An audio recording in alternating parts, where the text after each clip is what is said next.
Good afternoon, ladies and gentlemen. My name is Peter Giuliano. Today I'm giving a speech on what Twitter is and how it affects interpersonal communication. Today I have with me three of my fellow classmates, Henry, Tavares, and Eric, and they will be listening to my speech. Did you know Twitter has 645 million users, and it gains an average of 135,000 new users every day?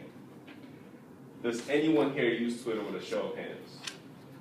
As you can see, three of them use Twitter actively in this class. I myself have been a Twitter user since 2006 when it was launched. Okay, so I have watched it grow from an egg to a big chicken, if that makes sense. So I was one of the first users, and I've watched it bloom. Twitter is actually much more than a tweet. Okay, some people just think Twitter, oh, I just tweet. It's actually much more than that. Many people use it in real-world situations to find jobs, to meet friends, to keep up with news, and much more. And because Twitter is much more than a tweet, it's important that we understand what it is, because it's much more than that. Today I will inform you guys on three topics. First, I would like to tell you about what Twitter is, how Twitter can be used in real-world situations, and I would like to tell you how it affects our communication today. First among these points, I would like to talk on the history of Twitter. Twitter was founded by Jack Dorsey, Evan Williams, Biz Stone, and Noah Glass in 2006. Twitter has many offices around the United States, but it is located in San Francisco. Twitter is the fourth most visited website in the whole world every day. It's number 4 on the list. And Twitter is basically considered a SMS service, short message service of the internet. So, because you can only send short messages. What is a tweet? A tweet is a message made up of 140 characters. You can't go more than that, so it's called a tweet. We create Twitter accounts to stay in touch with people, but it turns out we can do much more than that. When we connect with people, we can either send tweets to them or read their tweets, their messages. A tweet can be sent by a user. You have to be registered, of course. If you're not registered, you can't send a tweet, but you can read a tweet. If you're a tweeter, if you're not a user, you can still read a tweet. Twitter is a free service. If you don't want your conversations to be seen by the public, you can make your tweets private, because some people do tweet outrageous things on Twitter. I wouldn't mention them. Twitter also has some awesome features that allow you to keep in contact with your friends, close and far away. When you sign up for Twitter, you gain the ability to follow people, and when you follow them, you are able to receive updates from them, which are called tweets, of course. And if you get tired of the person, you can just unfollow them. It's your choice.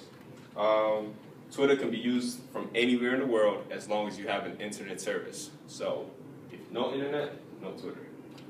Now let me tell you, now that you know about the history of Twitter, I would like to tell you about some features that you may not have known that Twitter is good for. I've already mentioned this before, but Twitter can be used to communicate from far away and near away. So you can communicate with your friend that lives 2 doors away from you, or you can connect with your friend that lives in Asia.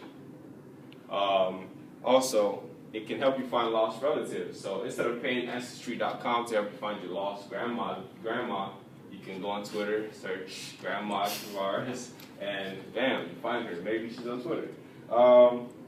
Also, you might be having a hard time with your PHP homework and say, let me go on Twitter, maybe I can find an expert. And you might find a professor from Alabama, and he might be able to help you out. That's how vast Twitter is. Twitter is basically a community outside your community, so it broadens your audience. And also, at some points in your lives, you might want to get a job. And today we know the job market is very hard. Before, maybe one person wanted the job you wanted, but now 50 people want your job that you want.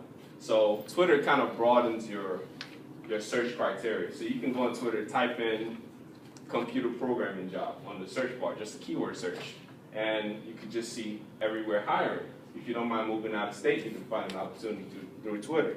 Also, many employment agencies, for example, Creative Circle in Chicago, they have over 1 million followers, and every day they tweet about 400 new jobs that are all about technology. and a lot of people find opportunities through that. Twitter also has 1.6 billion searches every day, which is amazing. The only site that has more searches is Google. 1.6 billion, and also 500 million tweets sent. So if you are looking for a job, luckily you might be able to find a job in that 1.6 billion searches. Twitter is also an amazing marketing tool. I'm a testament to that.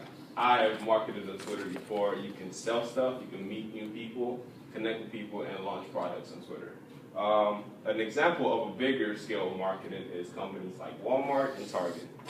They market through Twitter by having customer service. Let's say you bought something from Walmart, you can contact at Walmart and you can get answers right there without picking up a phone and call them. Also, Twitter is a great place to promote anything. Dell Computers last year claimed they made over $1 million from free promotion on Twitter. Now that we know how Twitter can be used in our daily world, you can now see how it affects our communication every day. Interpersonal communication is communication between me and you, face to face. Okay, so now everybody knows that social media kind of kills face-to-face communication, because nowadays we all, instead of going to see somebody, we just want to text the person, or instead of going to grab coffee, we just send an email. 7% of communication is based on verbal, and 93% of communication is based on nonverbal communication, which is body language. Because I can tell you I'm rich, but if you look at me, you might say, he's not rich. But if I tell you I'm rich over Twitter, and I have a picture of me with a Photoshop house, you might say, this guy's pretty rich. But so Twitter kind of kills interpersonal communication because you can't tell true from false. Twitter can help interpersonal communication because not everybody is a people person. So you might need something like Twitter to break the ice between somebody before actually meeting them, okay? Twitter can also affect how we perceive ourselves.